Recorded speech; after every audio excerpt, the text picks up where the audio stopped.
আজকের এই কোর্সটি তাদের জন্য যারা একদম নতুন ইংরেজি শিখতে শুরু করেছেন, তাদের জন্য যারা মনে মনে ঠিক করেছেন যে এবার আমাকে ইংরেজি বলা শিখতেই হবে। আমি গ্যারান্টি দিয়ে বলতে পারি এই কোর্সটি তাদের খুব কাজে আসবে। এখানে আমি আপনাকে শিখাবো ইংরেজি বলতে গেলে সবার প্রথমে যে বিষয়গুলো জানা উচিত, মানে যেগুলি না জানলে ইংরেজি বলা সম্ভব নয়। চলুন তাহলে শুরু করা যাক আজকের ক্লাসটি। আজকে প্রথম ক্লাসে শিখব বেসিক ইংলিশ গ্রামার। এখানে আমরা এবার ভার্ব এবং অবজেক্টের সাথে সাবজেক্টের ব্যবহারও শিখে নিব। তার সাথে শিখব টেন্সের কিছু নিয়ম, তবেই কিন্তু একটি কমপ্লিট বাক্য তৈরি হবে। এখানে আমি মাত্র একটি সেন্টেন্স নিব এবং সেই সেন্টেন্সটিকে সমস্ত টেন্সে ব্যবহার করে দেখাবো তার অর্থের কিভাবে পরিবর্তন হচ্ছে এবং সমস্ত টেন্সের সেন্টেন্স স্ট্রাকচারগুলি কীরকম হবে সেটাও আমি আপনাকে খুব সহজেই শিখিয়ে দিব, যাতে আপনি টেন্স খুব সহজে শিখে যেতে পারেন।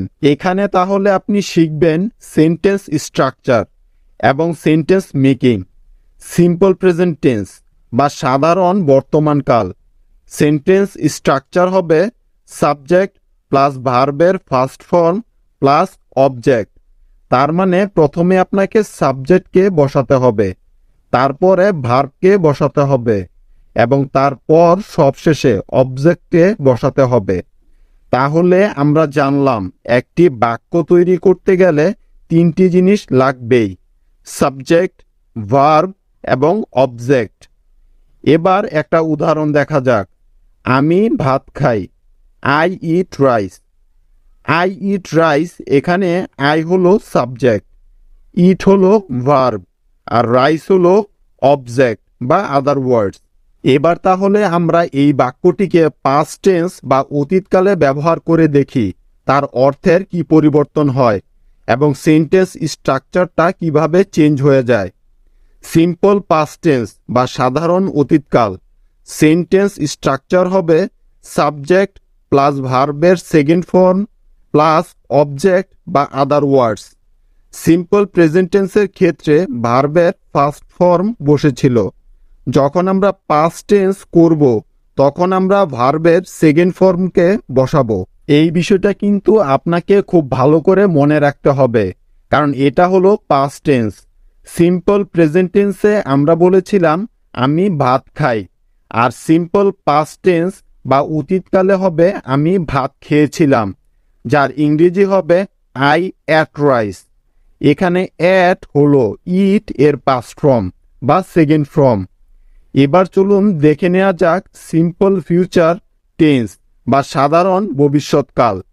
সেন্টেন্স স্ট্রাকচার হবে সাবজেক্ট প্লাস উইল প্লাস ভার্বের ফার্স্ট ফর্ম প্লাস অবজেক্ট।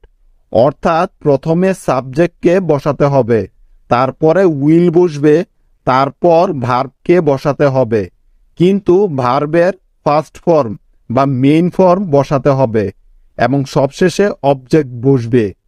আমি ভাত খাবো, I will eat rice. I will eat rice. লক্ষ্য করো এখানে সাবজেক্ট হলো আই, তারপরে আমরা নিয়ম অনুসারে উইলকে বসালাম এবং তারপরে ভার্বের প্রেজেন্ট ফর্ম ইটকে বসালাম এবং অবশেষে আদার ওয়ার্ডস বা অবজেক্টকে বসালাম। এবার চলো দেখে নেওয়া যাক প্রেজেন্ট কন্টিনিউয়াস টেন্স বা চলমান বর্তমানকাল। সেন্টেন্স স্ট্রাকচার হবে এই রকম। প্রথমে সাবজেক্টকে বসাতে হবে, তারপর সাবজেক্ট অনুসারে এম, ইজ, আর কে বসাতে হবে, তারপরে ভার্ব বসবে এবং এখানে অবশ্যই ভার্বের সাথে আইএনজি যোগ করতে হবে এবং সবশেষে অবজেক্টকে বসাতে হবে। উদাহরণটা দেখে নেওয়া যাক। আমি ভাত খাচ্ছি।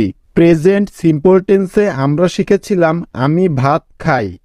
সেই বাক্যটাই প্রেজেন্ট কন্টিনিউয়াস টেন্সে এসে হয়ে যাবে আমি ভাত খাচ্ছি, যার ইংরেজি হলো I am eating rice. I am eating rice. এখানে ইট হলো মেইন ভার্ব, তার সাথে আমরা আইএনজিকে যোগ করলাম।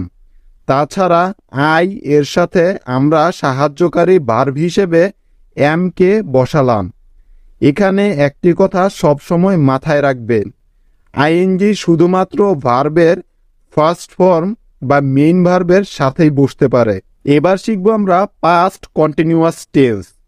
পাস্ট কন্টিনিউয়াস টেন্স বা চলমান অতীতকালের সেন্টেন্স স্ট্রাকচার হবে সাবজেক্ট প্লাস ওয়াজ বা were plus verb plus ING plus object.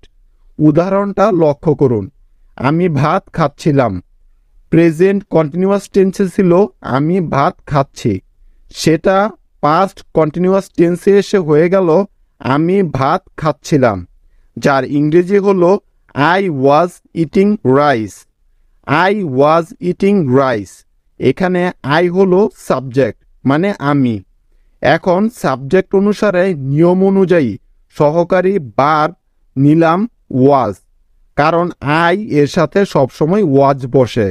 তারপরে মেইন ভার্ব নিলাম এবং তার সাথে আইএনজিকে যোগ করে দিলাম যেহেতু কাজটা চলমান। তারপরে শেষে নিলাম অবজেক্ট। এবার দেখা যাক future continuous tense. Sentence structure হবে subject plus will be plus verb plus ING plus object. এবার উদাহরণটা দেখা যাক, আমি ভাত খেতে থাকব, যার ইংরেজি হলো I will be eating rice. I will be eating rice. Continuous টেন্সে আপনাকে সবসময় এই কথাটা মনে রাখতে হবে, মেইন ভার্বের সাথে আইএনজি যোগ হয়। এটা কিন্তু আপনাকে খুব ভালো করে মাথায় রাখতে হবে। এবার আমরা শিখব প্রেজেন্ট পারফেক্ট টেন্স। চলো এটার সেন্টেন্স স্ট্রাকচারটা দেখে নেওয়া যাক। সাবজেক্ট প্লাস হ্যাভ অথবা হ্যাজ প্লাস ভার্বের থার্ড ফর্ম প্লাস অবজেক্ট। আমি ভাত খেয়েছি, I have eaten rice. I have eaten rice. এখানে আই হলো সাবজেক্ট, তারপরে সাবজেক্ট অনুসারে হ্যাভ বসেছে। ইটেন হলো ইট এর third form, it at eaten. তারপরে শেষে অবজেক্টকে বসালাম। পাস্ট পারফেক্ট বা পুরোঘটিত অতীতকাল। পাস্ট পারফেক্ট টেন্সের সেন্টেন্স স্ট্রাকচার হবে সাবজেক্ট প্লাস হ্যাড প্লাস ভার্বের থার্ড ফর্ম প্লাস অবজেক্ট। আমি ভাত খেয়েছিলাম, I had eaten rice. I had eaten rice.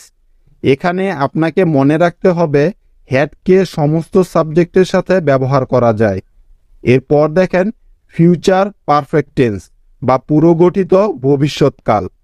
Future perfect টেন্সের সেন্টেন্স স্ট্রাকচার হবে subject plus will have plus ভার্বের থার্ড ফর্ম প্লাস অবজেক্ট। আমি ভাত খেয়ে থাকব, I will have eaten rice. I will have eaten rice. যদি আপনার tense নিয়ে কোনো সমস্যা থেকে থাকে তাহলে আমার টেন্সের ভিডিওটি অবশ্যই দেখবেন। এত সহজ করে টেন্স শেখানো আছে যে আপনি একবার দেখলেই শিখে যাবেন। টেন্স নিয়ে আর কোনো দিন আপনার সমস্যা হবে না। তাহলে চলুন দেখা যাক আজকে আমরা কি কি বেসিক টেন্স সম্পর্কে এবং টেন্সের সাহায্যে কিভাবে বাক্য তৈরি করতে হয় সে সম্পর্কে। আশা করি এই ক্লাসটি আপনার খুব কাজে আসবে। ক্লাসটি কেমন লাগলো সেটা আমাকে কমেন্ট করে জানাতে পারো। আজ এ পর্যন্তই। শীঘ্রই দেখা হচ্ছে নতুন কোনো ক্লাসে নতুন কোনো টপিক নিয়ে। ভালো থাকুন আর আমার সাথে ইংরেজি শিখতে থাকুন। Take care, by.